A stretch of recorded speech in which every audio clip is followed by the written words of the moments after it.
Hey all, Frank Chopatini here with Electric City Entertainment, and today I would like to share a very intimate story with you, and it's one that involves a movie set, Scott Baio, and losing my virginity. Well, my professional acting virginity anyway. But before I get started, I wanted to give a shout out to our sponsor, Virginity.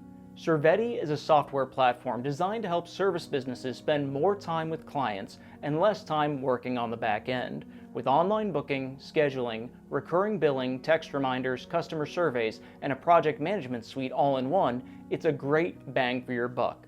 For a free 30-day trial, go to Virginity.com with the link below and sign up today. And I don't have to tell you that supporting Virginity directly supports this channel. Now, back to my story. So I'm going to take you back to a little less than a year ago. I had just had my first experience on any set on a small indie film as a background character. It was unpaid, and although it wasn't a truly professional production, I was still amazed at how much went into it and how much fun it was participating in film. So from this, I decided to put out some feelers for more amateur, independent, and student films to try and get some more experience on set. So oddly enough, a large portion of casting calls, especially for background roles, nowadays are done through Facebook groups.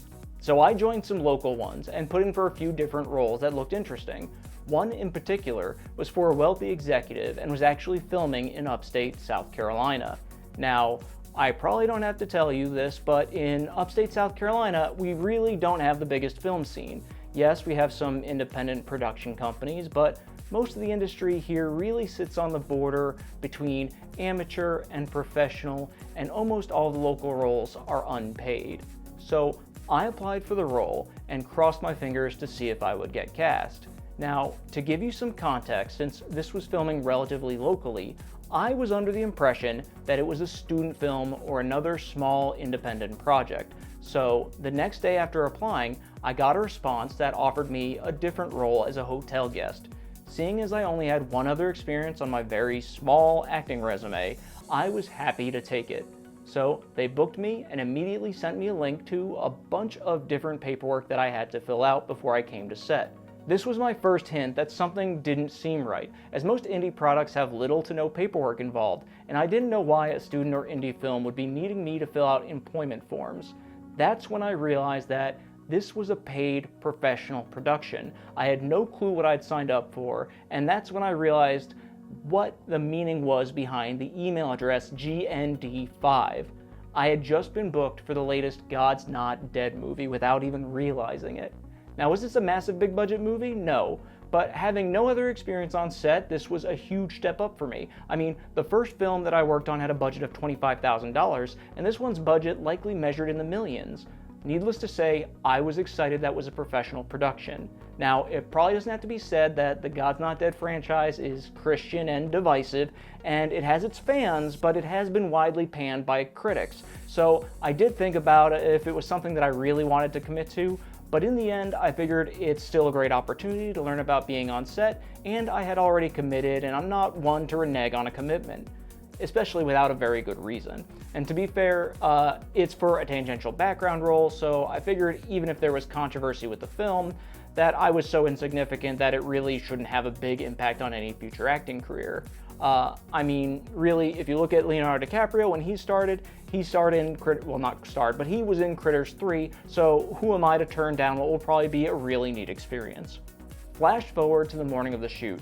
The set was about an hour and a half away, and I had a mid-morning call time. I had no idea what to expect and zero professional experience, and as soon as I got there, I see that I got an email while I was driving from the wardrobe department.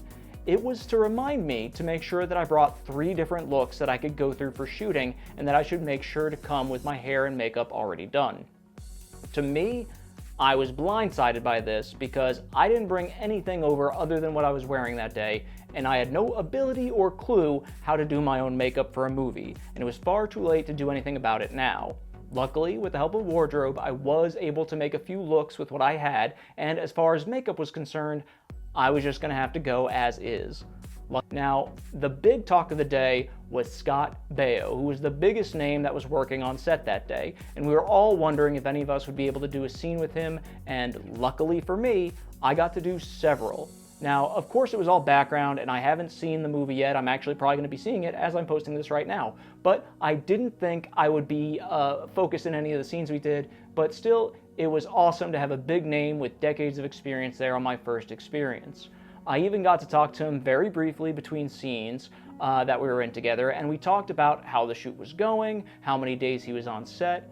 Turns out he only had a couple of days to shoot all of his scenes, but to be fair, I think without including the reshoots, they only had about 20 days total of filming, which is fairly short for a feature film.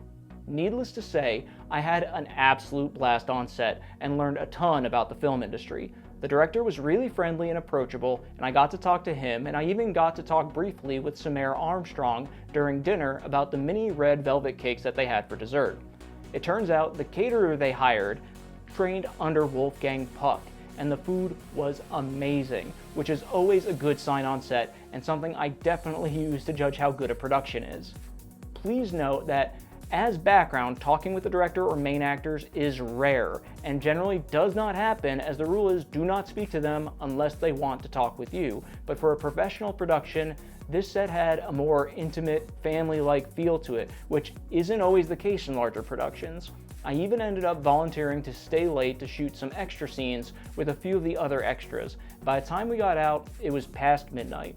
In all, it was an amazing experience, and it definitely fed my love of film and acting, even if it is just being in the background.